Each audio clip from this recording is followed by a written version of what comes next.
Firstly, I'd like to acknowledge those people in the gallery who've travelled from Auckland and Northland, in particular to hear the government response to the report on abuse in state care, which will follow this general debate. The reason I mention Northland in particular is because Northland is often described as the roadless north. A strong economy, a strong community depends on strong connectivity. The recent announcement that the Northland roads of national significance will proceed using a progressive public-private partnership model should give some hope to those people living in Northland in particular who have to travel long distances on difficult roads, that this government is going to help solve those long-term problems. We're going to start work on the first of 3 stages of that road, the Warkworth to Tihana stage. We're going to get going on that so that the people of the north, their local government, all of those private sector investors can put their own money on the table with confidence, get on with making their own investments to support development in Northland. The PPP approach to delivering the Northland roads of national significance is critical to drive maximum value for New Zealanders and deliver that connectivity much sooner than otherwise. In my infrastructure Under-Secretary role, I'm driving the work on developing policy to update New Zealand's public-private partnership model, which it's been fair to say hasn't always delivered what the New Zealand government clients need, what the contractors need, or what the users of public infrastructure need. That's why it's time for an update. ACT certainly championed this innovation from opposition.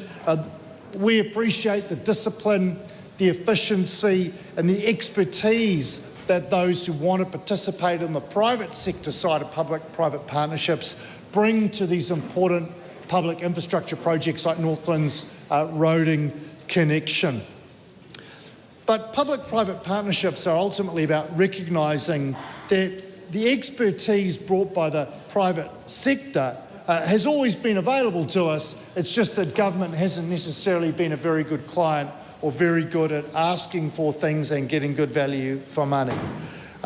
That's why we expect public-private partnership to deliver not just roads, but in time, potentially other important social infrastructure for regions like Northland, like schools and like hospitals, so we can make the taxpayer dollar go further and we can deliver this infrastructure for the people of Northland faster.